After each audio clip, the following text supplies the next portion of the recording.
omusajja watu Museveni naye mulaba gamuwedde kuba bwe bampologoma kati kyasobola nakuyiga kamyo omulembeze w'eggwanga nga naye musajja watu akooye baminisita tebamanyi kiddako abantu bo mu kibuga bakaaba mu byalo bakaaba bannaddiini abantu nabo kati babatya n'olwekyo bwe muwulira nga twogera bassebo naddala mwe basajja mwe bamulya bisiike abaawamba ensi yaffe tetuba mu lusaago abantu bali bubi mu mbeera y'omusolo kungu abantu bizinesi ziggalawo buli gwoyitako abongoota nti nakaseke mu ddwaliro ewaffe bw'obanga tusasuddeyo kasente teri akukwatako ofiirawo abaka ba paliamenti bano be basinze okubongoota baminisita baffe si babongoofu Tonyeza usatu Radio 4 ensonsozi n'ekikomi ka tonyeza musanvu Radio 7 eiraka lyabejjukuru b'omukama Kabalega. Assalamu alaikum warahmatullahi wabarakatuhu. Osibe otya omulungi akyekumidde ku radio eno. Webale gyokoze, webale gyotusizaako engalo asobodde okukola, atasobodde kola olw'ensonga emu endala njagala kukusaasirako nnyo. Afunye ebizibu ebyenjawulo tukusaasirako nnyo. Adam Kungu gegange program agw'ensonga ebegobye buterevu ku radio yo. Tuba tukuba touch mu nsonga ez'enjawulo ezigenda mu maaso mu ggwanga era nga bwe tuba bategezezza okuva ku makya olunaku lwaleero. Studios twegaddwako mukwano gwammwe omubaka wa Parliament owa Nakaseke South Honorable Lutamaguzi Semakula, mbaka ava mu kibiina kya Democratic Party, muwagizi wa Honorable Robert Kyagulanyi Ssentamu, sympathizer w'ekibiina kya NUP, ate nga ava ne mu kisinde kiri ekya People Power. Mu mbeera y'emu tujja kubeera nga twegattibwako Engineer Joseph Sewava ono muna NRM, muna kibiina ekyo ekya NRM, ate nga muwagizi wa mwami YOURH Museveni. Agamba nti 2026 mwami Museveni gwe baleeta ye national chairman team YK Museveni, head of political mobilization. Agenda kuba twegattako mu dakiika ntono nnyo okuva kati, but for now kiriza omubaka w'abantu, mbaka wa Nakaseke abeerenga akulamusaako. Assalamu alaikum Honorable. Alaikum salaam amaturahi wa barakatu. Tukwaniriza Honorable. Salamu ng'ogiddamu n'oteekamu ne gunna. Tolaba sebo we nyambadde. Sebo nzikiriza nga shadow minister w'ebyettaka kusooka okubuuza ku bantu baffe ab'e Nakaseke naddala abantu b'esse Mutombo balamusizaako bannakapeeka bannakasa ngombe ne Nakaseke mwenanga amagobolo twaliza wamu mbebaza okubanga mukola tukyalina olutalo lw'amaanyi nnyo naddala mu mbeera y'ebyettaka abantu baffe. Ennaku ezondooza mu Parliament mubadde mwalabako ku struggle gye tubaddemu n'omukyalo ono yakyaka ennyo ku social media, mukyala Nalwoga Irene yali ayombagana n'omukyala Deputy Managing Director wa National Water, naye bajja mu Parliament ne tubatuuza ssentebe w'ekyalo ekyo Katabi Town Council omukulu Kasujja n'omukyalo oyo Nalwoga ne tubatuuza gwe tutalaba ye Deputy Managing Director wa National Water mu kyatumuhere, naye twagenda okukyekkaanya omukyalo ono yagula ettaka nga tebamuteereddeeko mukono. Mukyala Nalwoga basentebe b'ebyalo baali bamuwoninga, naye ate ne tukizuula nti nabana abaali bamugambye okumusasulawo wali tosobola sasula muntu nga wali siwawe. Tubagamba bakkaanye era ne tusaba omukyalo oyo Deputy Managing Director wa National Water tiye tetwamulaba mukyala tumuhere. Tumusaba omukyalo ono omunaku tamutwala mu kkomera musonyiwe. Abantu bangi bakozesa social media ne bagenda nga balina kati ettakali olwo balisigaddewa. Ekibanja kye baliba omukyalo ono gwe baali bagamba mukyala tumuhere si yatunda ettaka eryo. In fact bawe yali yagulawo date ne baguza omulala. Kati omulala gwe baali baguza be baali babinkana n'olwo, naye n'olwokuba nti yali mu limelight gwe yanokolayo. Ate kati omayinga kati bwe wabeerawo ku kyalo kyo ntugamba MP yakoze kino tebatunuulira akama tebagendawo MP. Naye nze nabasaba era bwe naba mponye bulungi ngenda kuddayo mu kitundu kyabwe kuba bakkaanya mu Parliament nti bagenda kutuula ku meeza. Omukyalo oli eyagula oli last party nitumusaba kkaanye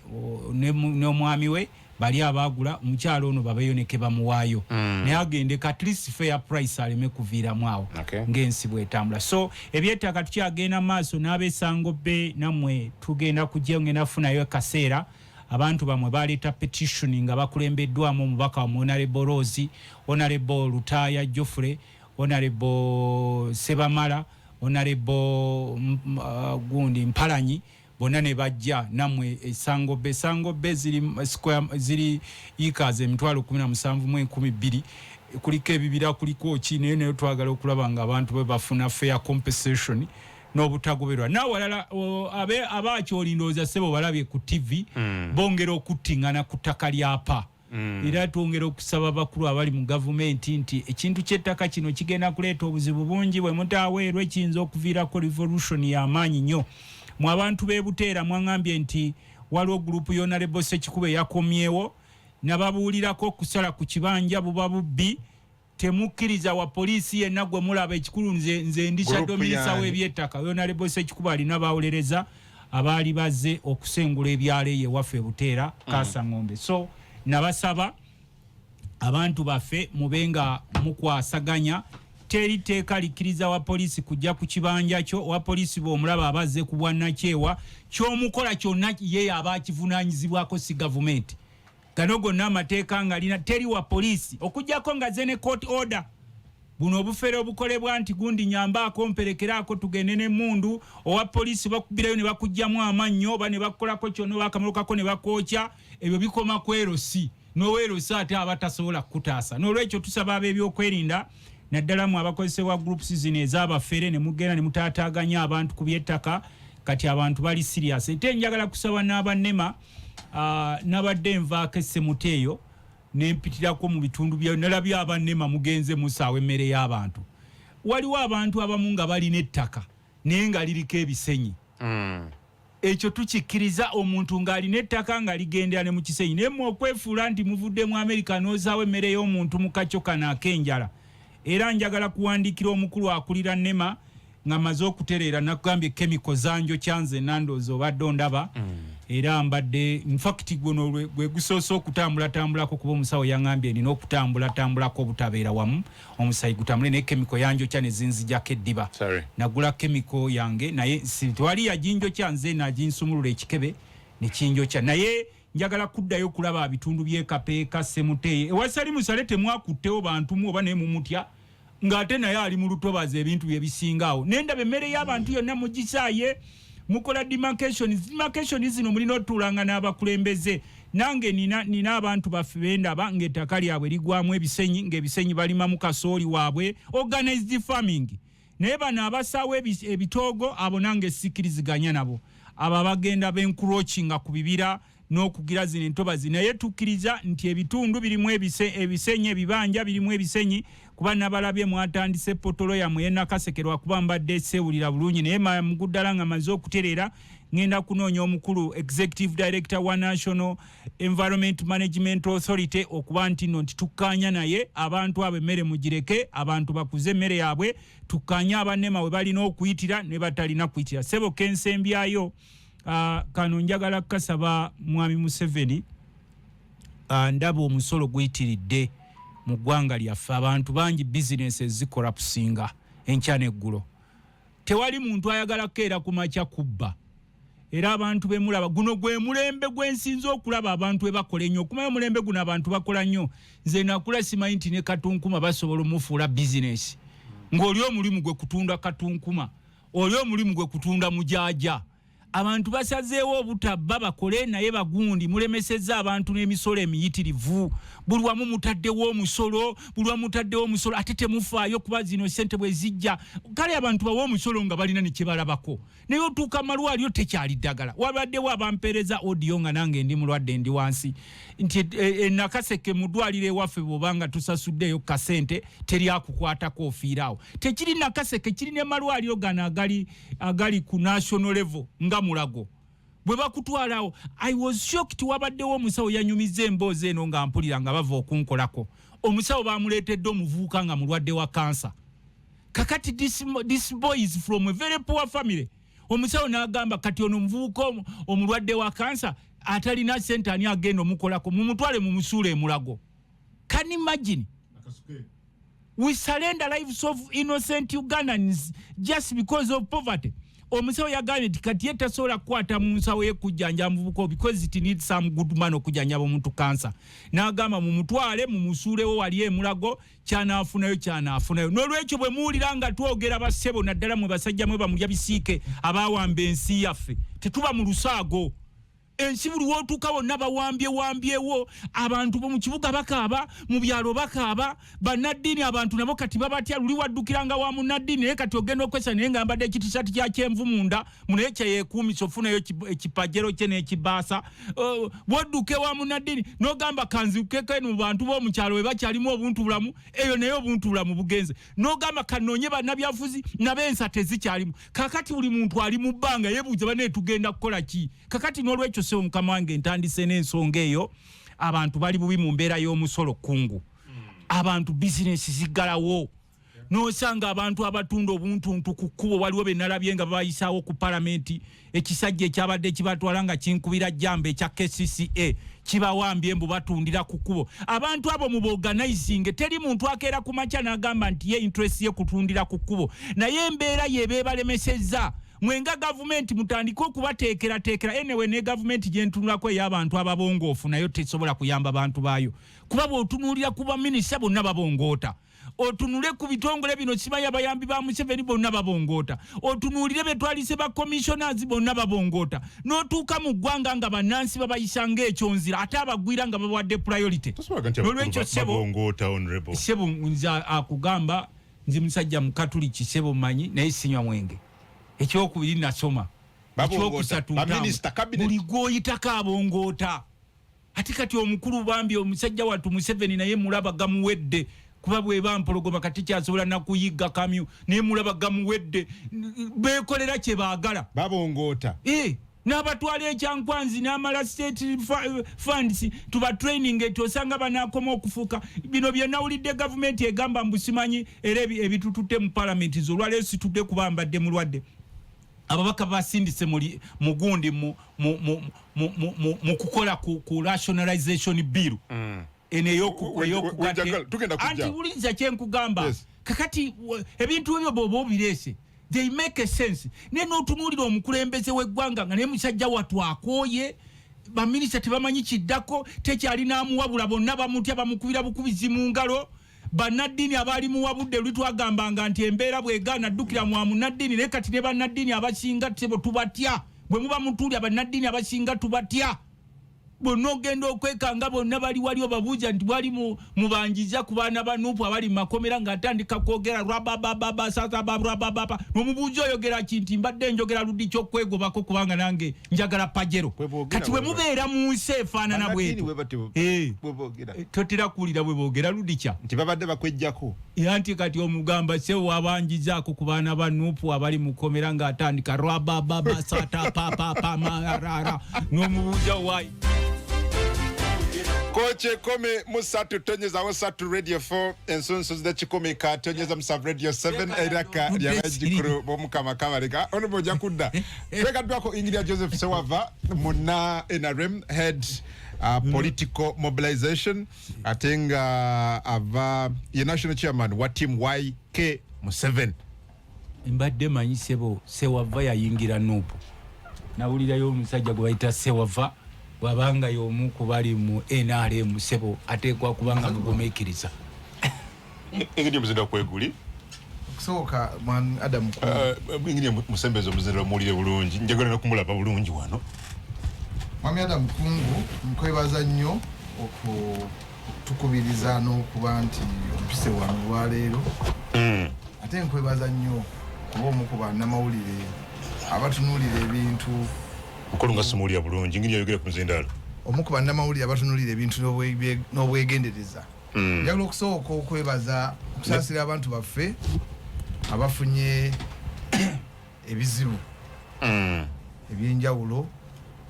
naye njala n'okuyozaayoza abo abafunyemu ebintu ebirungi okusookera ddala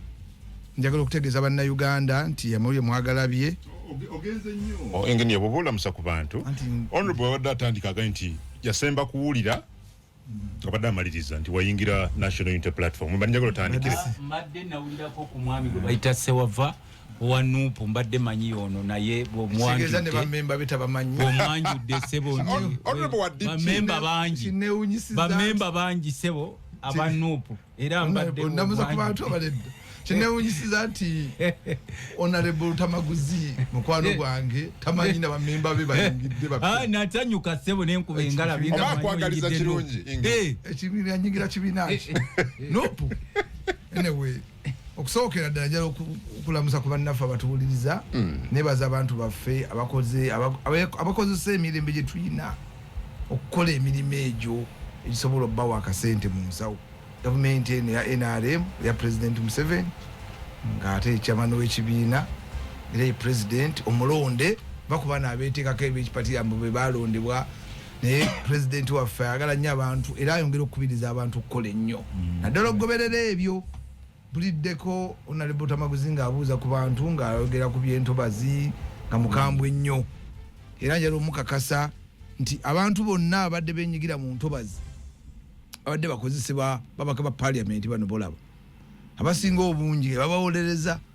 kati buli we tuvaayo gavumenti nevaayo okukwata ku ntobazi envuba embi ate Honorable Lutamaguzi akyuka ate bw'avaayo bwebanga ekizibu kize nti entobazi abantu bazimbyemu ate Honorable Lutamaguzi ng'ayogera entobazi ate president yayogedde era mwamuwulira omwaka guno essira liri ku bintu bibiri corruption n'entobazi era mugenda kuwulira nga abantu abasinze okubeera corrupt babaka ba parliament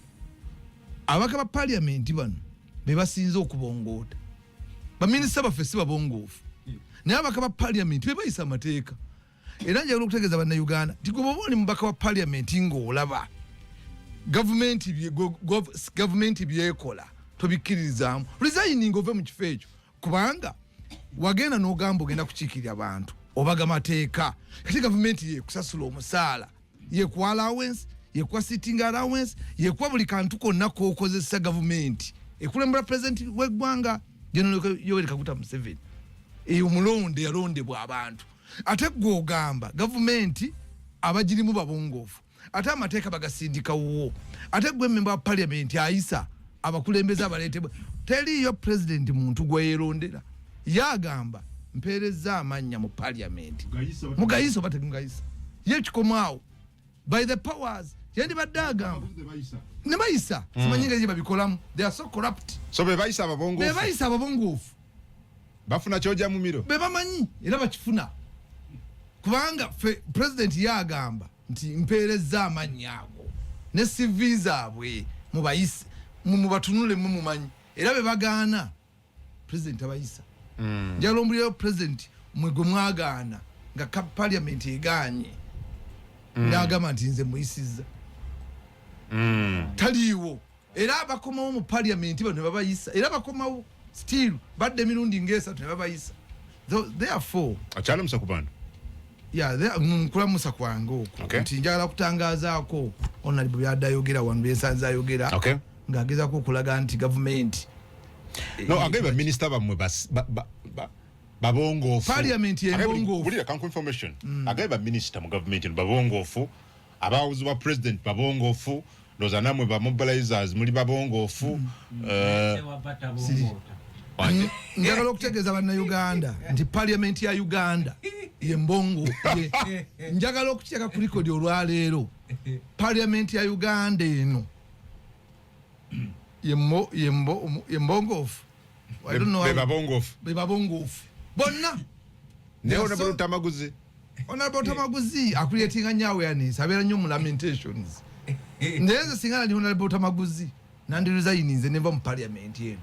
kubanga bonna babongoofu Honorable yatugamba parliament eri castrated Honorable yatugamba parliament ya Uganda eyo teruma ate nga mwali Honorable Lutamaguzi ebigenda maaso mu ggwanga nalabye parliament nga bakune kyeyogera ku nsonga ya rationalizing government agencies kyatandikira mu State House cabinet kyatandikira mu cabinet nebajja ne bapresenting just yesterday government yagala kukendeza ku nsaasaanya yaayo ng'egattagatta ebitongole ebimu n'okugyawo ebirala wenjagadde tutandikirero briefly kino ng'omubaka okitunulidde otya kati government gyoyogerako yagwadda. Government bweba yagwa nge abagironda bakyalimu okusanyalala oba ekiwugwe tena kyesobola kukolera abantu baayo. Kati buli ali mu gavumenti asikamu kyasise ng'agenda. Ate bwe bakizuula nti empologoma eziri mu kibira tezikyasobola kugoba, obugabi bubuuka mu bbanga ne bulya lumonde ne bukola buli kimu kyonna kyonna. Kati eno gavumenti bwefaanana. Okujjako ng'oliko ekikyamu ku mutwe osobola okusubira mu gavumenti eno ekintu kyonna. Baagala kukendeeza ku nsaasaanya otya, okendeeza ku nsaasaanya otya nga ggwe mwennyini gw'oli extravagant. Kakati twalibadde si kibi ekyo bwe kireetebwa gavumenti eremurirwa abantu nevayo negamba nti tukitunuulidde. Economic rationalization without political rationalization is null. Kati tubagamba mugende musomeko. Tewasoma ku UPE. Kati bw'oddira mu bino okukendeeza ebitongole obigatte ng'oganya okukendeeza ensaasaanya ya political administration w'ebyobufuzi. Olina baminisita 82 ababongoota nga osangako nga 2 abalaba. You have a parliament of 500 oba simanyi ababaka ba parliament yadde ndi mubaka betulina kati. Kyewuunyisa ekyo. Buli wokere nca tibaliwo gwe baleese. Tomanyi babaka ba parliament. Manyi bali mu bitano oba mwana. Tomanyi babaka ba parliament. Goloza buli nkime ebeera mu kibira ebemanye enkime ezibeera mu kibira ekyo. Tomanyi na muwendo gw'ababaka betulina. Buli nkime ebeera mu kibira ebemanye enkime ezibeera mu kibira. Batemanyi ne mwogera ne muteseganya. Kati baba batono. Because today abasijja bakuliyetinze buli akeera ku makya nalabayo naye alya ku mmeso. Yali waawo yasaba district nga amekese mmese.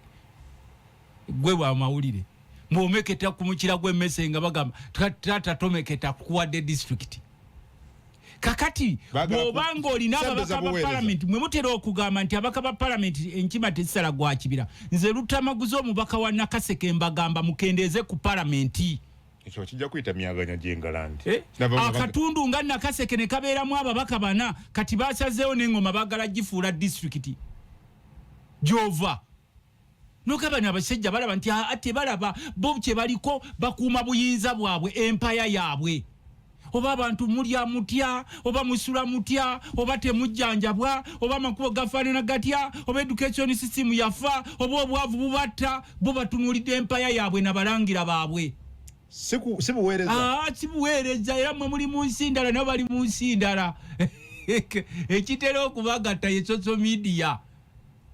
Nosanga kati abantu bawano bagwamu essuubi basiba ku social media kubako bantu mikira gyankima kuwandika bibozi abantu abakeranga ku makya ne bagenda ne bakola nga bantu boogera nti ebintu Obote bwe yali aleka eggwanga lino n'Amini yali teyasoma nayo nga omukuba batagenda kusangula mu byafaayo. In fact Museveni bwe yakoze mu myaka 4 tebyenkana na kwota Amini bwe yakolera emyaka 8. Really? Very true. Mpayo biki byakoze ng'ogyeko okubongoosa bannansi ebikoleddwa kati gwe ng'owamawulire atali biased bimpeeyo bingi bwe biri nga biki amasomero geyongedde amalwaliro mpayo ensi etaliimu malwaliro gye batazimba malwaliro n'amasomero no bwe yagasanga amasomero namba yago yeeyongerako yasangawo omusolo yasanga gwenkana gwe bakuŋŋaanya era kuŋŋaanyamu gwenkanawa era ogulabirawa. Kati bino tubazuukusangamu abasajja bano okumanya bababongoosezza osanga n'omuntu eyasoma nga gwe nga naye abongoota n'omuga gundi obongoota misana amalwaliro ati galiwa nkubuulire nti Obote mu biseera ebizibu ennyo bateekawo zi national referral nga tebeewoze galiwa Uganda ge olaga zino famasi ze batadde mu lujja lw'eddwaliro ly'Emulago zammwe olaga buno obupapajjo bwa kiruddu gyogenda nga sewe gyawunya wali. Amini bwe yali afuga eggwanga lino yali teyasoma n'Obote n'omulwadde yagenda nga mu ddwaliro ng'osanga yesuuka enjeru nga bakuwa n'obuugi obulimu amata. Boogera ku stability bano bali mu nsi ndala nnyo stability boogera ku family stability and kakuni stability not you gwe toliimu era ensonga lwaki olaba obeera naawe kati baga tewali lutalo abaani abaali batandise entalo baga Uganda is safe anti gwe mbuulira there is no civil war if Uganda is safe lwaki batambula ne kajegereza emmundu why Uganda is safe from border to border lwaki batambula ne kajegereza emmundu lwaki mu parliament ebimu ku bisinga okufuna sente bitongole bya defense kutekawo mbeere ya ateriwa yeriwa nga we already stabilized. Why do you have to have a lion's share if you already stabilized? Kakati chembadde ngamba katononyo so security rationalization we are coming security togiraba amakubo togalaba ebyenjigiza tobiraba ebyobujjanja bitobiraba therefore bakoze kati gwe sebo nkubuuza what type of security are you talking about? And there is no are you war. talking about food security? War, political because absence of gunshots tells you that there is security because to uli amasasi gavuga tomanyi tambulako wabweru n'essimu yo ng'ogenda ogigira kale nkutiyita omusajja ng'ogenda bazinyaga ate waliwo security banyaga yaki ng'abantu kati bakiba n'amayumba kati waliwo n'enguudo z'otayitamu naye tosobola nti Amini bye yakola era tugenda tutunuulira abajega nga bazanyira ku Amini ne ngamba bano oba bava mu nsi tosobola nti Mwami Museveni byakoze mu myaka ebintu Mwami Museveni byakoze mu 40 years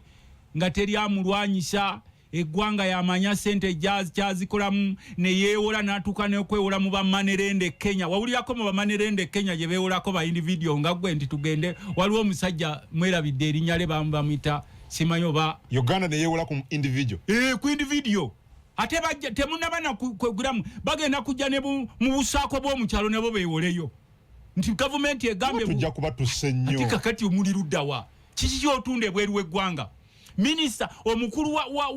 wa Ministry ya Minerals najja n'agamba nti baali bagenda okuteeka omusolo ku basuubula gold mu Uganda. Mwami Museveni n'abagala twakafiirwa 26 trillions ez'omusolo. Nosanga omukyala atadde wali obuntuntu bwe n'omuteekako omusolo bw'atagukuwa n'omubakuba emiggo ne mubatwala mu eruzireyo gye bavundira ebintu byabwe byonna ne mubitwala abavuuka ba boda obupikipiki bwabwe bonna mubukutte mubujuza ku police station nga n'owa poliisi akutte obupikipiki asula mu kiyumba nga kyambaata n'amasannyalaze agafunako bbalirirwe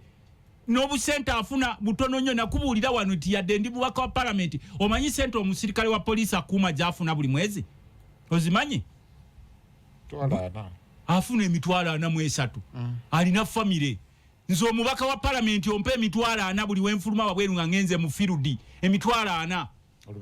olunaku lumu naye afanda akuuma eggwanga alina ne famire omwe emitwalo 43 basula mu biyumba ne wano mu kibuga basula mu biyumba ebyettaka ng'ebyembaata abasirikale soldiers akugamba Sileman. You are talking with the shadow minister. Oyo ojja kumuwa obudde bwe sooka owulirize eby'omuntu akubuulira ekiri mu reality. Sooka owulirize obudde ojja kumuwa bungi nnyo n'obwange buli naye sooka owulirize ensonga zino kuba tonna gy'ogenda kuzijja nti ne baminisita ne batuuka okuteesa ne pulezidenti ng'abayise mu gye bayita cabinet. Ngati wabulawo n'amuwabula nti owaaye eggwanga gy'oli tutte tunaavaayo ddi onyumyanyumya ebiboozibozi by'ebyobufuzi eby'olutalo biriggwa ddi olutalo lwaggwa emyaka 40 naye buli kaseera beenyumya ebiboozibozi by'olutalo. Ensi zituyiseeko wano zi Dubai ensi zi Malaysia zituyiseeko ze twawula ensi Saudi Arabia muli mu biboozibozi bya lutalo ebitaggwa buli kaseera ebiboozibozi by'olutalo ne bibanga tebibaggwa ku mimwa. N'olwekyo ssebo mukama wange kino njagala kigamba ndi mubaka talaba government yo ne Mwami Museveni kyemukoledde bantu mu myaka 4. In fact agambye bye mukoze mu myaka 4 tebeera na kwota omusajja yafuga emyaka 9 yafugira eggwanga lino okujjako okulimbalimba banna Uganda naye nga temuna kyemukoze. Okusookera ddala Honorable Lutamaguzi yeebaze nnyo gavumenti ya President Museveni. Singa yali gavumenti ya President Museveni Honorable Lutamaguzi tasaana kubeera na mu parliament. Achievement yo kesooka ye Honorable Lutamaguzi okuba member wa parliament ye achievement eyokubiri erabibwako ejyandibadde alaba kwe kujja ku radio wanayogera radio 4 radio ze yakatambulako wano mu Uganda ndoze zisukka 20 ne TV awo we namulayo n'omulaba nga ku TV nga awanyisiganya radio landako Renda kwatono ombaka wa parliament mu Uganda ombaka wa parliament ku mirembe giri gyayogera sikiwulidde ku Uganda agenti alina gwebadde sebo ono TV gye wandabyeko nabadde ngoba lwa musano omunyampi mu Uganda ekyo kigambo kya Luganda mayebi waliwo ebintu ebimu bwe twasomera akitegeeza ki kigambo kya Luganda onali boss manyo bonyongeza mu dakika bwe twasomera nga tulina nalika sasa Kasasa St. Charles Kasasa it's the Brothers of Christian Instruction School kusomera ly'amaanyi naye nga tusoma tulina ka radio ke tutega waliwo ka radio bakaita Capital sanyi olina kuteekako kawaya ufuna akadidisa neweekweka n'otega naye nga olina radio bawabbeeyi fe twali panga nali muzukulu wa Lubereto nga mukoze ekyo so ebikoleddwa ekisookerwa ddala mu myaka 4 ekisookera ddala twe kubeera nga tuli wano teriyo bino byonna waliwo eggwanga yasigala nga liri static twalina radio emu namwe mukimanyi okujjako bano babongoota in fact abantu basinga okubabongoota beba nabo opposition kubanga yo opposition ate abantu waliwo akayimba kano twabategedde kaba Eagles nina obuyimba bubiri bwenjagala onkubire akayimba akasooka twabategedde twabaguddemu bantu twabaguddemu bwe babadde basinga okugamba abantu nga tubikola tubadde twogera ku ntobazi omukulu abadde ayogera ku ntobazi olwaleero omuntu yenna yazimba mu ntobazi ne boba general ogenda duvaamu nga tosasuddwa omuntu yenna yazimba ku road reserve ogenda kivaako omuntu yenna akwata obwennyanja obuto togenda kuddamu kikola era guno omwaka gugenda kulwanyisa ebintu ebyo corruption yeyo sijja gyogerako njagala oleeta omukyala wano Patricia okiri omwe program ajje wano ngalo naleba Lutamaguzi taliiko annyonnyole pa president yaba directed them yabawadde ekiragiro kye balina okugoberera olwaleero bwe twogerera kati enseenene kankuwa ekintu ekitono mu Buganda wano onaleba Lutamaguzi katakyogerako zaali ziganyoggwa why abantu nga bazimba botobazi abantu onaleba Lutamaguzi azimba mu Lutobazi polisi wejjo mukwata agamba bamukuterwa byabufuzi bamuyiganya olwaleero balimu bagenze bad marketing regions onaleba Lutamaguzi omulidde nga alamentinga ekitabo kya lamentations oba ki Bible tujja kudda tukyogerako why when will you stop people lamenting onaleba Lutamaguzi onokoma ddi buli kaseera okukaaba notayogera nti abatalaba bye mukoze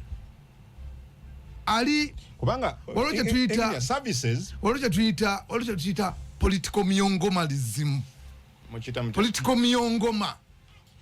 miyongoma ye muntu political miyongoma then this is political miyongomalism yetya political miyongomalism ye muntu afuna mu government najja nawuddisa abantu yenkera naafunamu onaleba Lutamaguzi singa toyogera nga mulage bye mukoze engineer abimanyi services wetunulire amakubo ebyobulamu ebyenjigiriza kati kankulage ebyenfuna ebyo bye sobola okwogera mukoze eki singa tu government eno ya NRM teyina kyeyakoze teyina kyekoze singa tekyali mu buyinza kubanga Lutamaguzi agamubba akalulu Lutamaguzi agamubba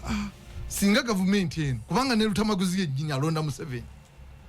Honorable Lutamaguzi yalonda Yoweri Kaguta Museveni yes no omusiramu agamba no amwe ku yansa omusiramu agamba ekyo haramu ate byoganya ku radio ekyo haramu toyina yo president wo president ekyagulanya wangula okulonda tasobola kubanga Honorable Lutamaguzi we yatandikira okubeera mu byobufuzi nga president Museveni era lumu nali ne Honorable Lutamaguzi nga tuli mu kwendoosinga president Nakaseke ekifaananyi nkiina oyo nze